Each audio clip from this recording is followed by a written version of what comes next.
For many years now, one warning has followed China wherever it goes.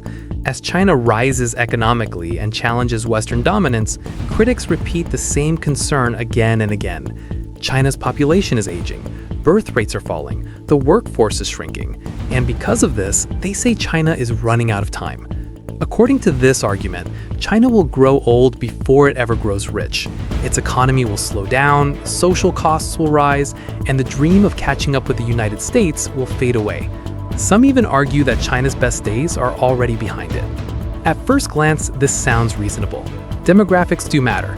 A country with fewer young people and more elderly citizens does face challenges. China's population has begun to decline, and the number of retirees is growing quickly. Fewer workers supporting more elderly people does create pressure on pensions, healthcare, and government spending. Because of this, many analysts point to Japan as a warning sign. Japan aged, Japan stagnated, therefore China, they argue, will follow the same path. It feels like a neat and logical conclusion. But the problem with this story is not that it is completely wrong. The problem is that it is incomplete. It focuses too much on population numbers and not enough on how modern economies actually grow. At the heart of the grow old before growing rich idea is a very old assumption. It assumes that economic growth mainly depends on having more workers. In the past, this was largely true. During the industrial era, countries grew rich by moving millions of people into factories. Large populations and cheap labor powered economic expansion. But today's world is very different. Growth no longer depends mainly on how many people you have. It depends on how productive those people are.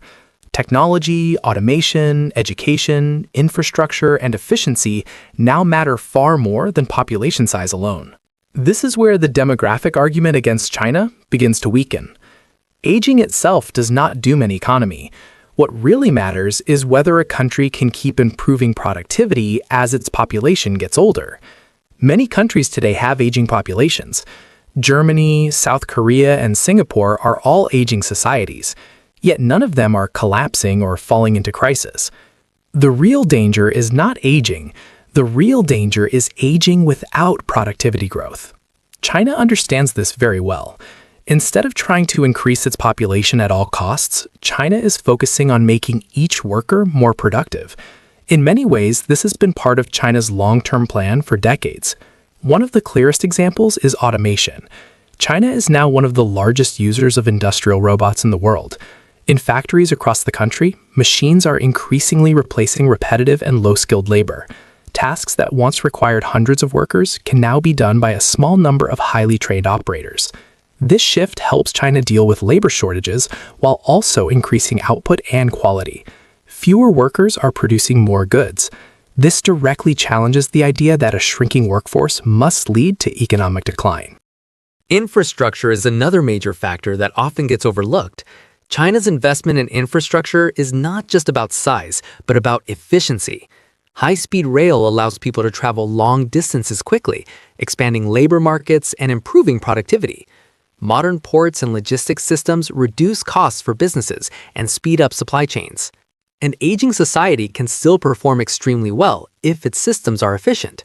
In this area, China has a clear advantage. Good infrastructure allows fewer people to do more work and to do it faster. China is also upgrading its industries. The economy is gradually moving away from low-end manufacturing and toward higher-value sectors.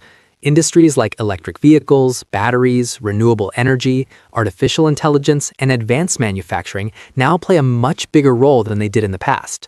These industries generate far more value per worker than traditional factory jobs. This means China does not need endless population growth to keep expanding. What it needs is innovation, skills, and technological leadership. Education and human capital are central to this strategy.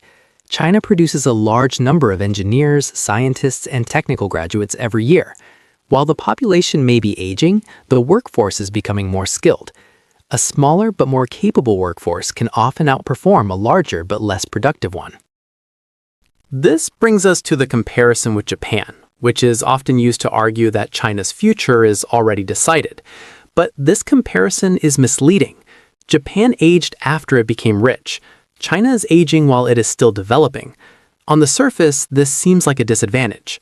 However, the deeper context matters. Japan in the 1990s faced asset bubbles, rigid institutions, and limited room for structural reform. Its growth model had largely reached its limits. China, on the other hand, still has significant room to improve productivity, especially in inland regions and advanced industries. China also has a different political and economic system, with strong state coordination and long-term planning. Whether one agrees with the system or not, it allows China to mobilize resources and push through large-scale changes more quickly than many other countries. Assuming China will follow Japan's exact path ignores these differences. It is not analysis, it is projection. There is also a certain irony in how demographics are discussed globally. Many of the countries warning China about aging are facing the same problem themselves. Europe is aging, Japan is aging, South Korea is aging. Even the United States is aging, though at a slower pace. Yet China is often singled out as if aging will uniquely destroy its future. This suggests that the fear is not really about demographics. It is about competition. An older China that remains productive, technologically advanced, and economically strong is still a powerful challenger to the existing global order. This leads to an even deeper question. What does it really mean for a country to be rich? Is it only about GDP per capita?